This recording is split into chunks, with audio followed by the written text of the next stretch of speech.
पुण्यामध्ये झिका व्हायरसचा प्रादुर्भाव वाढत चाललेला आहे। झिकाचा आणखी एक रुग्ण पुण्यामध्ये आढळलेला आहे।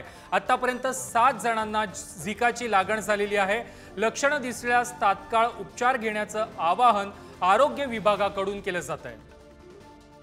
फीवर, आर्थ्राजिया म्हणजे जॉइंट पेन्स, रॅश असे जर लक्षणं असतील तर ताबडतोब डॉक्टरांकडे जायचे।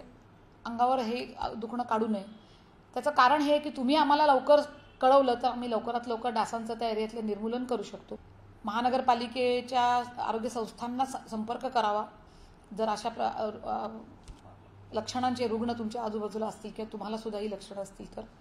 विशेषतः गरोदर मातांनी लक्ष द्यायचं आहे, कारण का काही व्हेरियंट जे आहे व्हायरसचे आहेत ते त्यांच्यामुळे कंजेनायटल एनॉमलीज गर्भास काही धोकादायक आजार होऊ शकतात।